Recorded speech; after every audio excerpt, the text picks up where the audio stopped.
Taking a walk today because I need some exercise, and it's a nice afternoon here, northern Colorado. Today I wanted to talk about something. I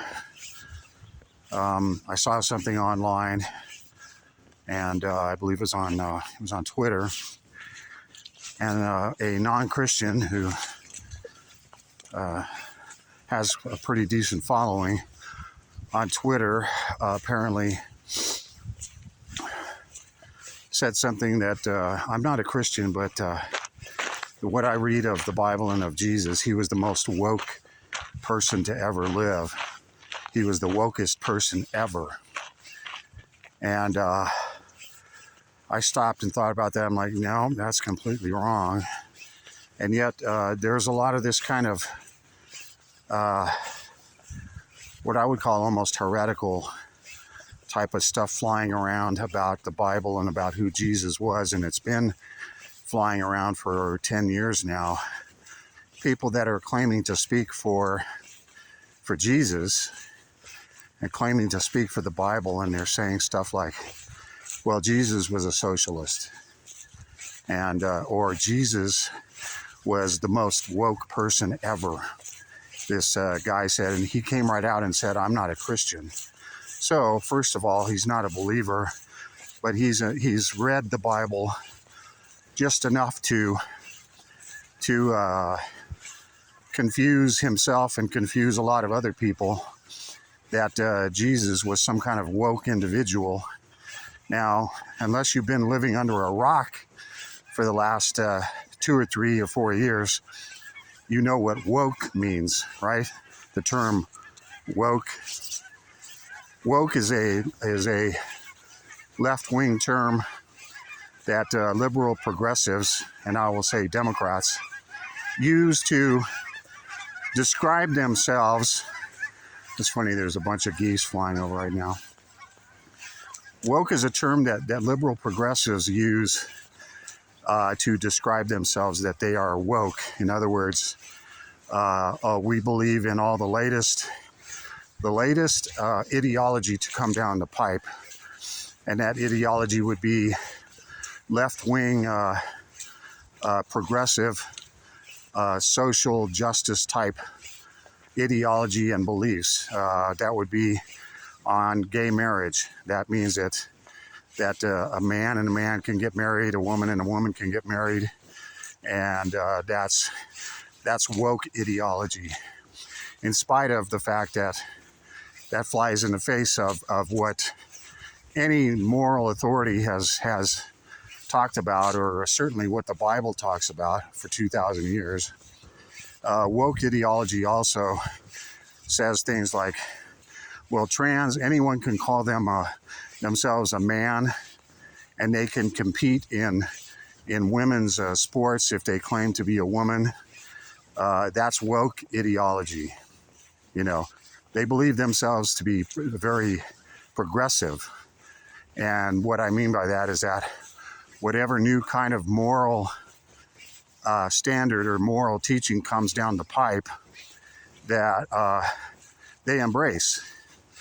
Like I've said earlier on homosexual marriage, the woke individual believes that a man could marry a man, a woman can marry a woman. That's completely fine. And now even our federal government endorses that. But that goes against Bible teaching. It goes against not just Christian teaching. It goes against the Judaic law. It goes back 5,000 years in the Old Testament. The Old Testament, the Judaic law, says that homosexuals, that a man marrying a man or a woman marrying a woman is an abomination. That's what it says. But the woke individual claims that, oh no, that's perfectly fine, and that might even be more moral than men and women getting married. Of course, that's not the standard that Jesus used, is it? Because Jesus Christ, the author of our Christian faith, who started this whole thing, he said that a man shall leave his mother and father, and he shall cleave to his wife, and the two shall become one. That one sentence right there defines what marriage is. Jesus said a man will when he grows up, he will leave his mother and father. He will cleave to his wife, the woman that he's attached to, and the two will become one. In other words, that's what marriage is. Marriage is ordained by Jesus Christ. He ordained the definition of marriage 2,000 years ago. Jesus defined what marriage is. It's not two men and, one man and one man marrying, and not two lesbian women marrying each other. That's what our culture says, of course, today. And they want to push that on the rest of us, but that's not what the Bible says. So anyway, getting back to what this guy was saying on Twitter today, and I'm seeing more and more of this kind of nonsense being spewed by people who aren't Christians, but they claim that, I read the Bible and it says this, and I read the Bible and it says that. And it's very obvious once they open their mouths or begin typing, they don't know the Bible at all. And this guy was claiming, Jesus, from what I read, was the most woke. He was the wokest person to ever live. He was the most woke person on the earth. In other words, he's trying to say that, Jesus would accept homosexual marriage, and he would just he would look at homosexuals who want to get married. That's fine. Go ahead and get married. The church blesses it. I bless it. Go ahead. And it's perfectly fine and normal. Well, that's not what Jesus said, actually. Not even close. And when non-believers, or even some people who claim to be Christians, and they say, I know the Bible, and Jesus would have blessed homosexual marriage. He would have blessed two lesbians getting married. He would have blessed transgender ideology. And I'm like, no, that's complete nonsense. This is what Jesus said in John 8:11. And the story, you perhaps have heard this. Jesus was teaching in the temple grounds, as he did pretty much every day. And the Pharisees, the religious guys, the religious, big shots, they were always trying to come and accuse Jesus so that they could accuse him and then condemn him. And he was always tripping these guys up every single time. They tried to trap him. Well, this happened again. And they brought this woman, who was caught in adultery, and they put her down in front of Jesus and said, so, this woman was caught in the very act of adultery. What do you say about that? And they were trying to trap him. They were trying to trap Jesus. And so Jesus, what he did was he looked at these Pharisees guys, and you have to understand, these Pharisees were like the religious rulers of the day. They were religious and politically powerful. These guys could condemn somebody to death. They could condemn somebody to be put in prison or jailed. They could condemn people to be put to death, which is what they did to Jesus. So they came to him, and they took this woman who was caught in the act of adultery, right? They caught her in the act of adultery. And who knows, it might have been a false charge at that, but anyway, they said she has committed adultery, we caught her. And they threw her in front of Jesus and said, should she be condemned? Trying to accuse and trap him. And this is what Jesus did. He bent down on the ground. This is from John chapter 8.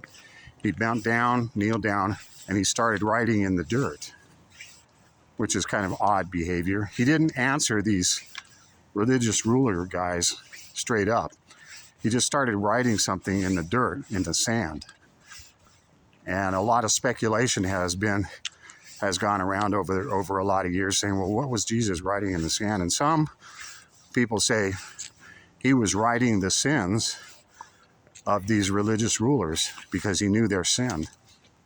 Being God, Jesus Christ knew the sins of the Pharisees, and he started writing their sins, their own sins, into the dirt of what they had done themselves. That's what some people say. It's speculation, of course, but what ended up happening was Jesus bent down and started writing the sins, or started writing in the dirt, and one by one, these hoity-toity, big shot Pharisees and religious rulers, the temple priests, whatnot. These were the big shots of the religious world, and they were politically powerful. And then they started leaving one by one. These guys just started leaving when Christ was writing in the dirt. And that's why some say Jesus knew their sins, because being God, he knew their sins, their sins. And what he was pointing out is that you're a bunch of hypocrites. You're condemning this woman. And I know each and every one of you is a sinner yourself. You're hypocrites. And that was his whole point. So then he stood up, Jesus stood up, and all of these Pharisees, these religious ruler guys, left. They just walked away silently. He stunned them. Jesus stunned them with their own sin, and they all left because they knew he was right. And then just Jesus and this woman caught in adultery, who was a sinful woman, by the way, if indeed she was caught in adultery, which apparently was the case. He looked at her, he looked at the woman caught in adultery, and he said, "Woman, where are your accusers?" And she said, "Nowhere, Lord." And so Jesus told her, this is the woman caught in adultery, caught in sin. And he looked at her, and I would imagine he probably would have looked at her with great love, great compassion. He didn't condemn her. He says, "Where are your accusers?" And she said, "Nowhere, Lord." And so Jesus told her, "Then neither do I condemn you. Neither do I condemn you." But then at the very end, he said, "Now go and sin no more." Okay, did you get that? See, Jesus didn't condemn her. He didn't condemn the woman caught in sin. He didn't do that. What he did was he recognized her sin, pointed out the hypocritical Pharisees who were accusing her, but then he told her, "Go and sin no more." Another version of John 8:11, the New Living Testament, says, "Go and leave your life of sin." You see, he was straightforward with this woman. He didn't lie to her. He didn't tell her that her sin was okay. You know, like the wokesters of today, the woke left-wing church wokesters that claim to be Christians, or like this guy on Twitter is saying, well, Jesus was woke. Well, the difference is that Jesus told the woman caught in sin, caught in adultery, the very act, he told her, "I don't condemn you, but now go and leave your life of sin. Go and sin no more." And that's what the wokesters of today, the pseudo-Christians, they'll say, well, Jesus didn't condemn anybody. No, he didn't. That's true. But he didn't parse any words when it came to sin, though. He told the woman, he knew she was a sinner, but he told her, now go and leave your life of sin. Don't return to it. Stop sinning. And I think that's what he's telling us today. And he's telling these woke so-called Christians who say, well, Jesus wouldn't condemn anybody, and he would approve of gay lifestyle. He would approve of homosexual marriage. He would approve of transgender ideology. He would approve of all this nonsense. And that's not the case at all. These people are completely misinterpreting the Bible. They're completely misinterpreting the words of Jesus Christ himself, and they're condemning themselves by doing so. They're spreading falsehoods about the Word of God, and they're spreading falsehoods about who Jesus was and what he actually did and said. Jesus said clearly, he told the sinning woman, I don't condemn you, but now I want you to leave your life of sin. Go and sin no more. He told her just flat out. And so to the wokesters and the woke left-wing Christians who get on Twitter and Facebook and start railing about, well, Jesus was a socialist and he didn't condemn people. He would have been just fine with a homosexual marriage, and he would have been just fine. He would have blessed gay marriage. He would have blessed transgender ideology, and that's a complete falsehood. It's a falsehood and a misrepresentation of who Jesus Christ actually is. He said, go and sin no more. Stop sinning. But he didn't condemn people. And that's where the wokesters, the left-wing Christians, the left-wing social justice type Christians get it completely wrong. Thanks for watching.